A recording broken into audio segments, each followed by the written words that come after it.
In the tunnel. In the tunnel. In the tunnel. You're listening to In the Tunnel.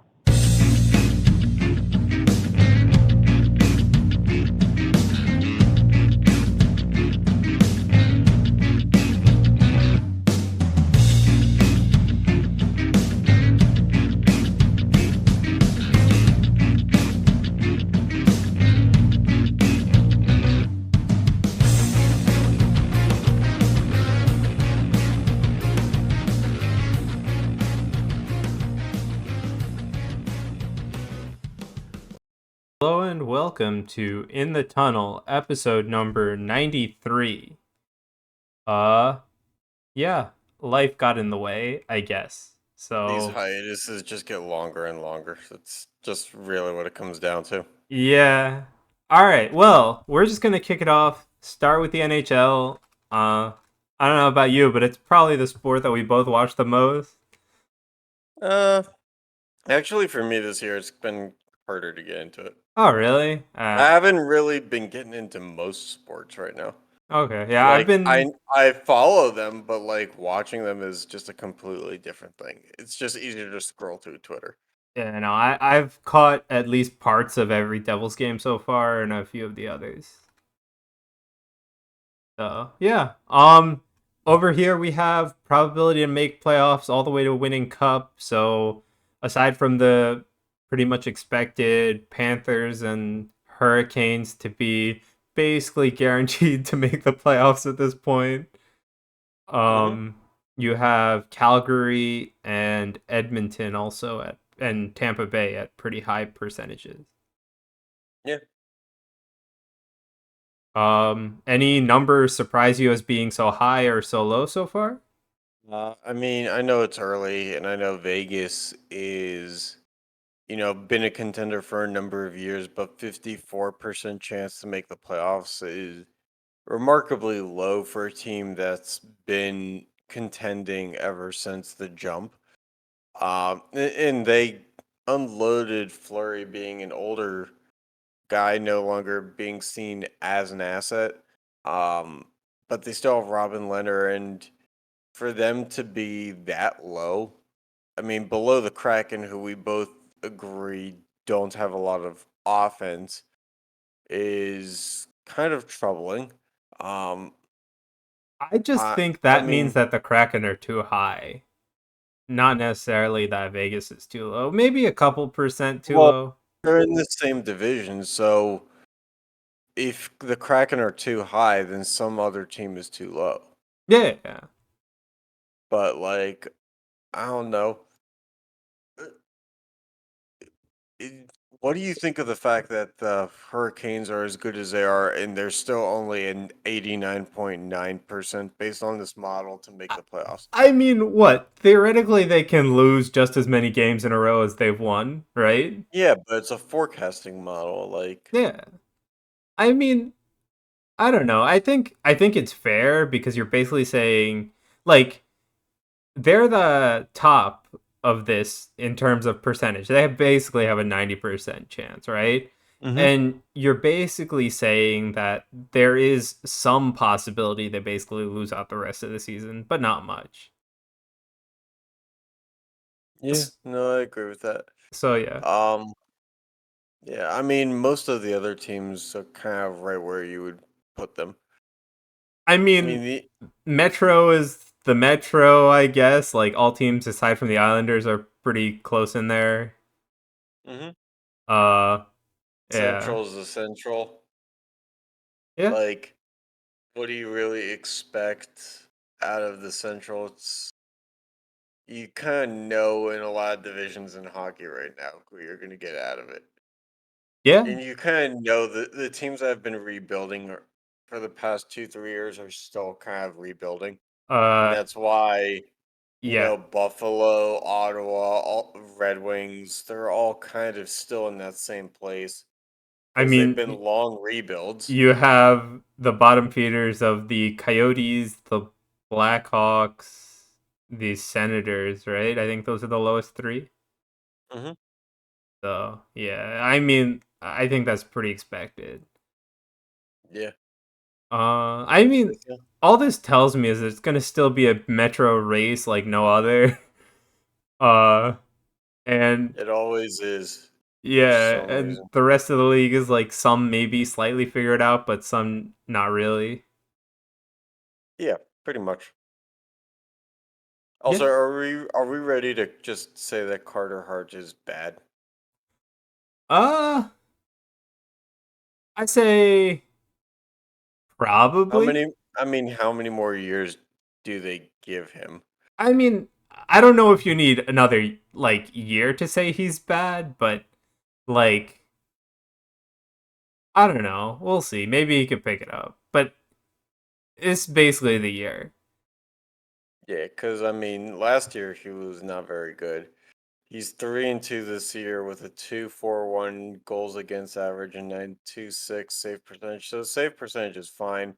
It's actually above his normal or average I one. mean, what 9.3 But is like, normal, right? Like for a goalie, it's like really good for a goalie is 9.3. right. But is yeah. I mean, 2.4 is this is his lowest goals against average, but they're just not winning. But also like how much of that like if he has a almost a .93 with 2.4 goals against, or how much of Mhm. that is just the defense letting so many shots get to him? How much? So far, he's faced a third of the shots that he faced last year. And he's 3-2 right now. And last year he was 9-11. Yeah, isn't that a problem? Big time. So I so Last year he faced 632, or I'm sorry, I'm reading the wrong thing. Last year he faced 721 shots. This year he's at 230 so far. yeah, that's a problem. That's not a third though.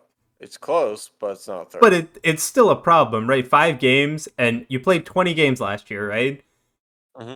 And you played 5 games this year, and it's not even close to a He's fifth. played 7 games this year. Oh, 7 games this year, 25 games last year. yeah. So you're still at what, a quarter of the games played? Yeah, it's not a great start. So I don't know. I think that number of shots that are getting to him is slightly too high And because it's 32%. like you have a fine save percentage. Hmm. Like you're slightly under a .93. You should be in the low two, like 2.1, 2.2 goals again. Hmm. And then we wouldn't be complaining about your stats. Yeah. It's just the number of shots you've had to face that's slightly skewing it. I just don't know. Like, I have very little faith that he continues this type of performance facing that many shots. And speaking of, continuing that performance, somehow Jari has convinced people that he's good again. His I'm his sorry, stat dude. his stats are pretty good for right now, but I don't think the fan base really cares. They're ready to get rid of him Yeah, I'm regardless. sorry, dude. That's not it. It's not. It really never should have been, but here we are. Yeah. So I mean, like, to be fair to Carter Hart, though, he's having a phenomenal year comparatively to last year. I think. In a sense that it's not anywhere near as bad as. Yeah. So, but the problem is, yeah, I don't know if you're holding those numbers. I mean, last year's goals against was 3.67. Yeah, that's not it. Yeah, That's probably that's barely a 900 save percentage. well, that's about as not it as it can get. Yeah. All right. Anything else you want to talk about for the NHL? No, not really. All right. So let's look at the MLB, even though we are a little late, huh? Who cares? Yeah. So Atlanta won. Uh, I great. mean, who were you rooting for in that? Can I vote for neither? You can, but like I feel like it's just a common sense thing to have rooted against Houston. But I mean, like, my mom's a Met fan, and they're the Braves, so Yeah, but like I don't know, one of my best buddies is a Mets fan, and like having played baseball, he's just like you have to understand that like what the Astros did is just way more fucked up than whatever the rivalry in itself did to the Mets. yeah, true. I mean, to be fair, I barely watched any of the game, and yeah, Me I either. didn't really want Houston to win either. But like, The only thing I paid attention to was when Charlie Morton broke his leg in game one and then continued to pitch, oh my god, which I think is reason enough why that whole like stay in for three batters rule needs to stop. yeah, Like, obviously, there should have been the loophole in itself that if somebody was injured, they could have been pulled. yeah. But then you feel like you're going to get the soccer thing where, like, people just fake injuries to get out. But the But I other side mean, of it is, you like, you can just you like know, find them later or ban them for a game if you right. like actually diagnose the injury after because he really should not have Yeah. kept going. I mean, I'm not saying, like, force MRIs, but No, but there are some pretty easy other checks to do. yeah.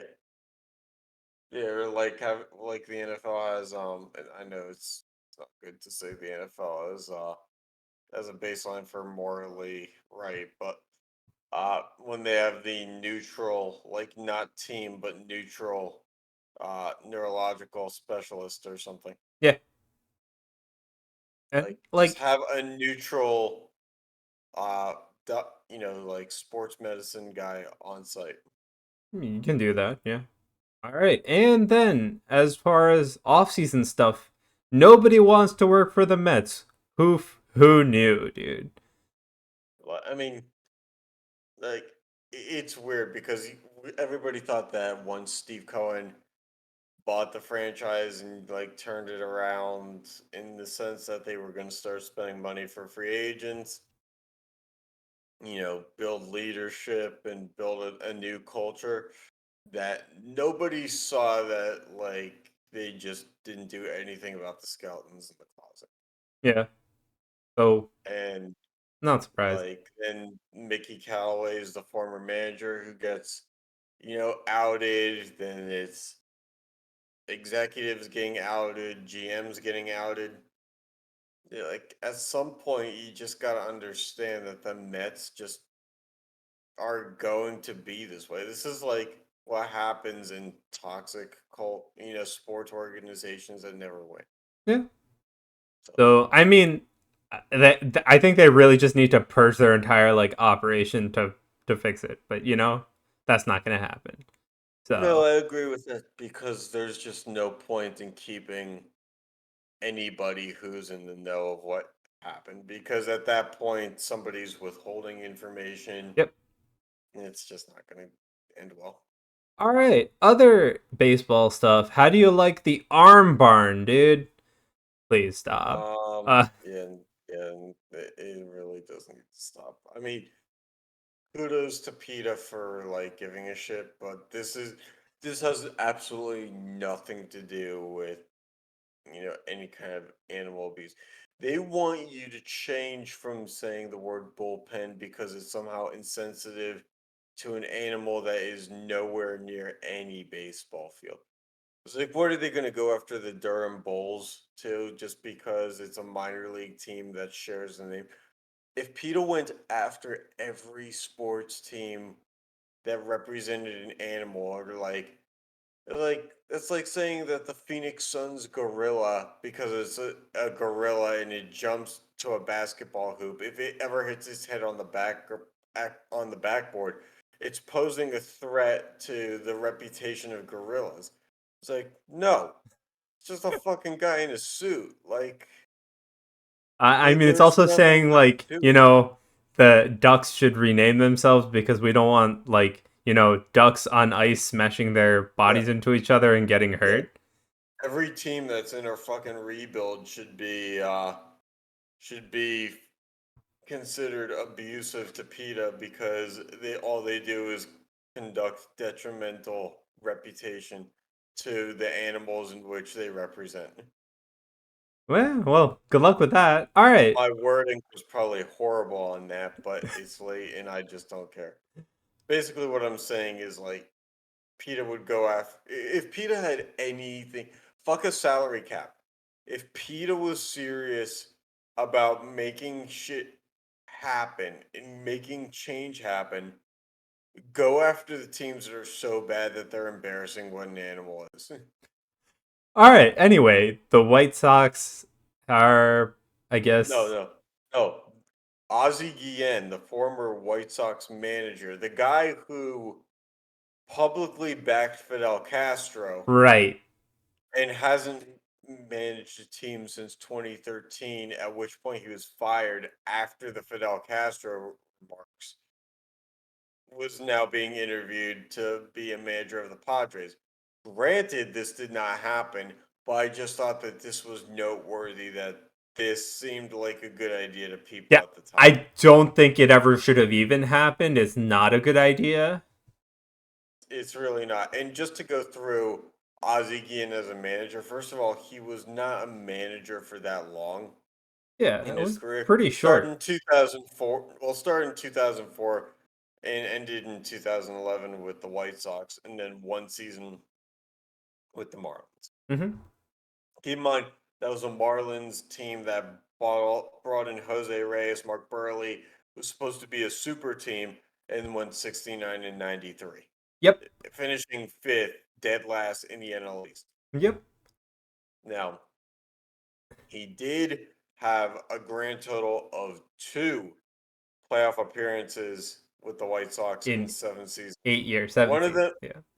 one of them did end up winning the World Series, but I mean, he inherited a good team from the start when he got to Chicago Yep. because they were 83 and 79 to start, second in the AL Central. Hmm. All right. Well, That's enough it's like, baseball for us. So, oh, good. He was on ESPN Deportes. That's what you want to see. anyway, let's look at some football news. Let's start with Derrick Henry. Could be out for the rest of the season, basically.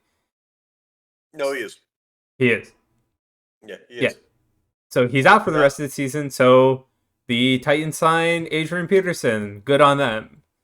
Yeah, good on them. It's a shame because the Titans were really killing it this year, but it's really hard to replace Derrick Henry. Yeah. Like the production that you get with your replacement, even if it is Adrian Peterson, is a percentage of what Derrick Henry gives you. And But if you're it's lucky, you get a solid it's percentage. not even like a talent difference or anything between Henry and Peterson. It's also Peterson doesn't know like the schemes or how the guys block or whatnot. So it's just gonna be tough to slot in. In theory, yes. But So he is a 36-year-old yeah. running I back. mean, I'm If there's putting aside all of anybody that because more, you're well, not as young as Henry. You're not like that all that's there, but also like you don't have any of the prior preparation. You're just kind of going in there.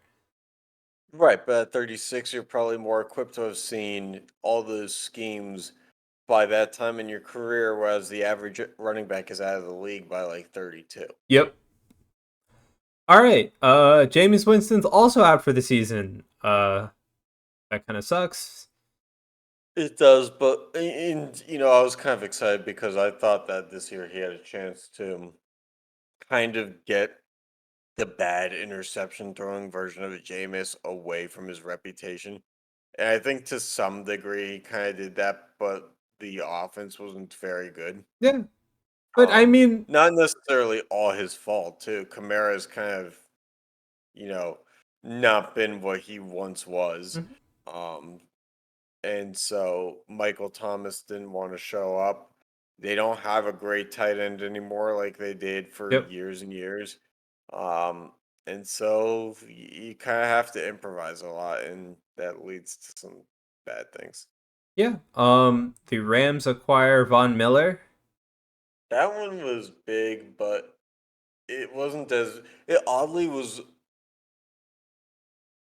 I don't know even how to say this, but like it oddly brought it back down to a level of normalcy when the Rams GM was like, "Fuck it, I don't want draft picks anyway."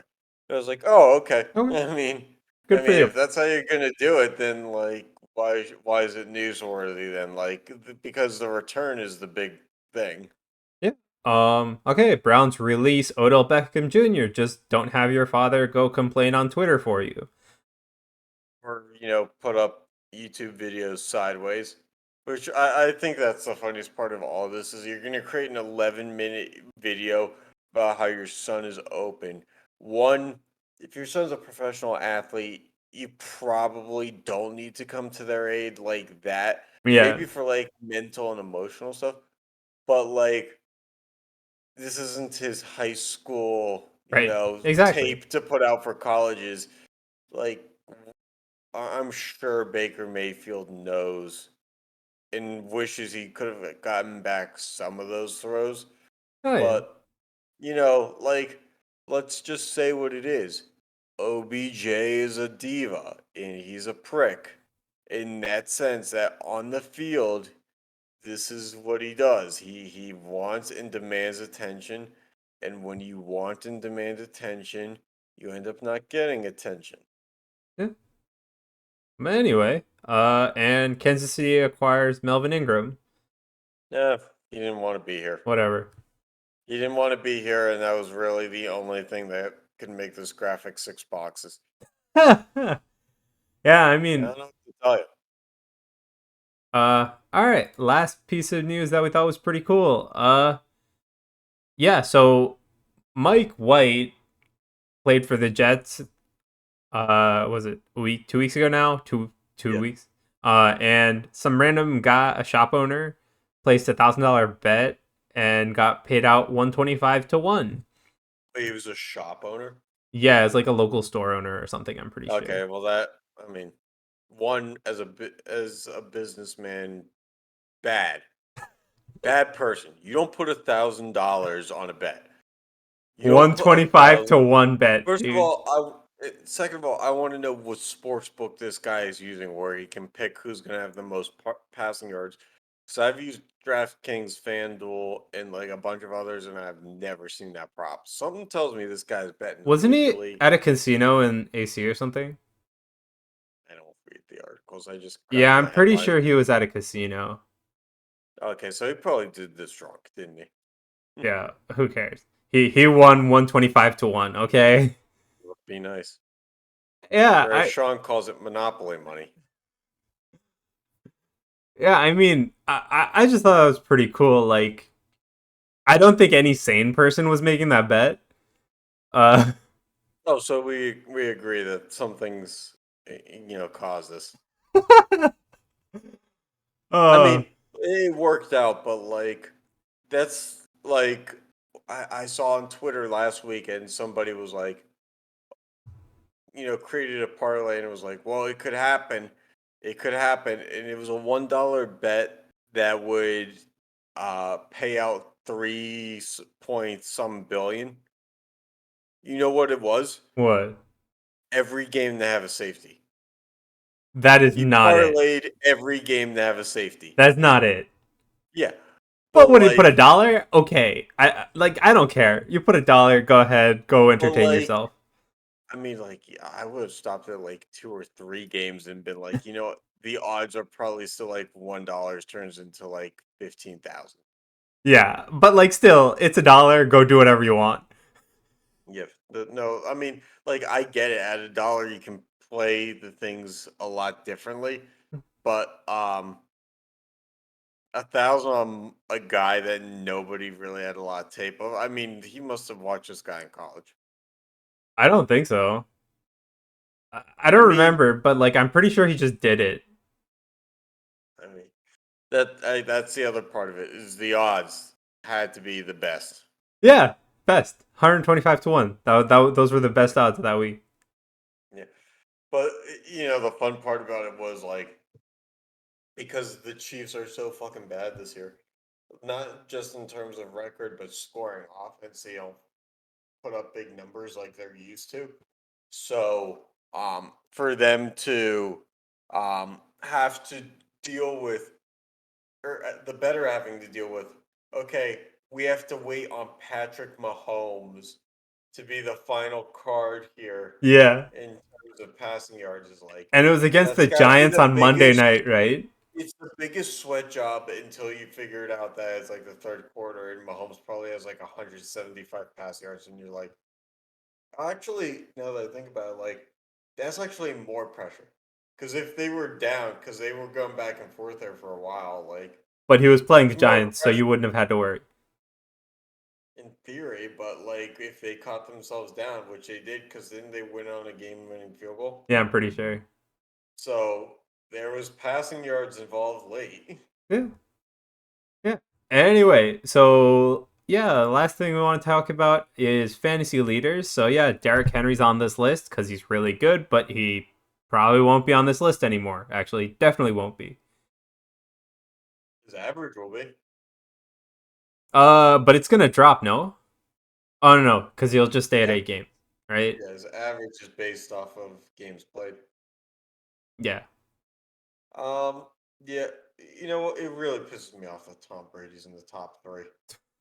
I Like mean, let when he was in New England, and granted, different scheme, different coach, different game plan, he never put up fantasy numbers like this in New England. That's when he was being considered as the GOAT. yeah, but I Like, mean, let's just take it as it is. Cooper Cup, whoever drafted him, you're having the best season of your life. see, like part of me like always goes into the drafts and is like, oh, Robert Woods is the more appealing one. Because I'd rather grab the guy who's going to get the catches that the guy who's double teamed is going to get. I also wanna bring up 6 of the top 8 are quarterbacks, And right? that kind of I mean, hey, I picked up Tyrod Taylor for like a minute and a half when he came off of IR.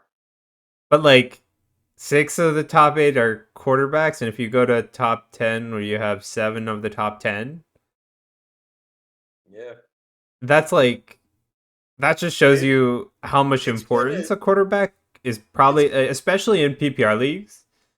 it's been a down year for receivers as big as it's been for quarterbacks in this sense. Yeah, For like 20 NFL teams, quarterback play has not been amazing.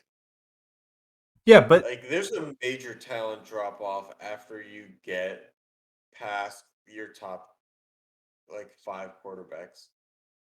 right. But if you look at this, right, you have 10 quarterbacks here that are all putting up great numbers.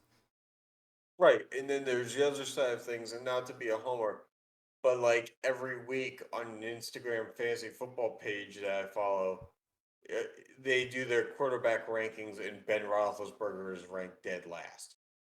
Like, I'm not saying shouldn't be like that, but that's just how. Because there's like Ben at this point in his career shouldn't.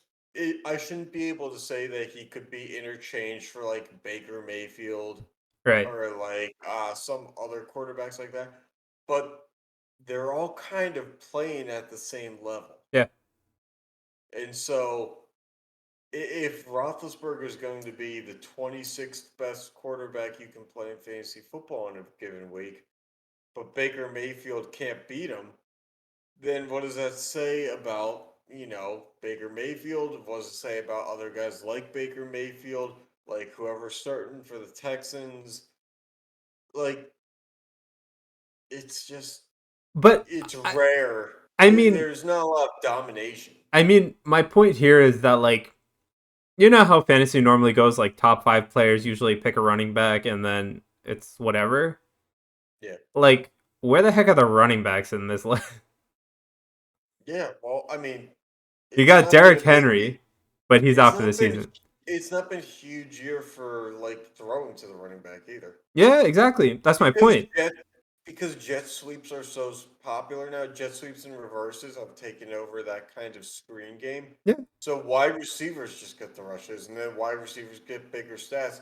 and then the running backs get less. Yeah. So I mean, if this continues though, like, will we see a shift in like draft priority? I think we should. I think we should have already, but yeah. I mean, yeah, I think we should have already for sure. But like, think about what they would do for fantasy football going forward in the next year or two as that shifts. To get running back depth in later rounds would be not as rare of a commodity. It wouldn't be as hard to pull off Yeah. because, like, depending on the size of your league, once you get past round like 6 or 7, you're basically staring at all backups. Yeah. And And to the think that you could grab a starter in the 6th or 7th round would be amazing. but the thing is like as a going as I'm going to draft in fantasy football, right? Like I'd rather have a guaranteed top 5 quarterback and a star wide receiver as my first two picks than like move the running back till the fourth, fifth round. Like who cares? Like what at this point they were gonna give me like 15 points. Now they're gonna give me like 8 because I chose like a middle of the pack one. Mhm. Yeah, you're right. Honestly, and I know that he's number one on the list right now. If I were the fantasy player that owned Cooper Cup, I'd trade that fucker for like 3 other guys in the top 20. Yeah, who's gonna give you that trade though? Somebody would, because they're going to see the headlines and see Cooper Cup on pace to break Calvin Johnson's receiving record. And they're going to think a lot of yards, a lot of catches, and they're going to completely disregard the fact that defense eventually is going to make adjustments.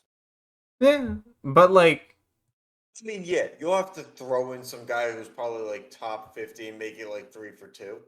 mhm. But like you could pull it off and get yourself a better team out of that one guy largely. Yeah, Like Miles Gaskin has been a pain in the ass for my fantasy team. If I gave you Cooper Cup and Miles Gaskin for, you know, what was it Metcalf and 2 other guys between 20 and 30, I'd fucking take that deal. all right. Well, yeah. I mean, I don't know. It depends on You like, have to look at it as a margin thing yeah. because you're giving up 27 points roughly, but you're bringing in about like 35 to 30 or to But you 40 also have to points. look at the delta on your side because who are these players replacing, right? Well, that's why you get rid of the shitty throwing. Yeah. But I'm just saying, like, yeah, there's a bunch to go in there, and then if the other guy actually does trades and doesn't just gaslight you, basically. Hey man, I picked up Julio Jones on the waiver wire because people just fucking drop guys, and I'm like, well, Devontae Parker keeps getting hurt. He's on my IR slot. You're just gonna leave Julio there. I mean, I know he's not putting up big numbers, but he's consistent. Yeah. And just a sneak peek, I'm trying to grab Tyler Boyd because somebody dropped him too. All right. He's because Jamar Chase is, getting all those, throws to him, but I'll take Tyler Boyd over Kendrick Bourne. Mm, yeah. See if I can solidify him. Also, I started 0-3 in my league this year and have proceeded to win the last 6, and Oh, I'm okay. now 6-3. Nice. Whooped the shit out of the number 1 team this past week, like an 80-point win. All right. How's yours been? I don't. Oh, you used to. Yeah, You I don't used to. have. I dropped my slot this year because I don't want to play in a 14 team league.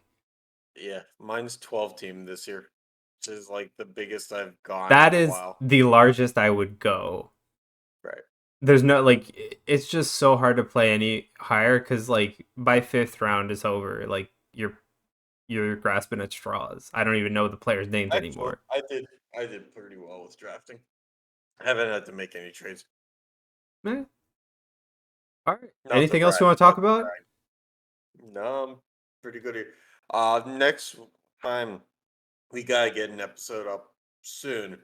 But next week, I do want to talk about the Suns because of what has been reported with their owner.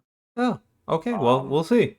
Because when 70 plus people complain about the owner being racist and misogynist, 70 is a large number. Yeah. So we'll get into that and what that means for the organization because ironically, or not so much ironically, but coincidentally, it might actually be the best thing that happens. So, All right. Well, we'll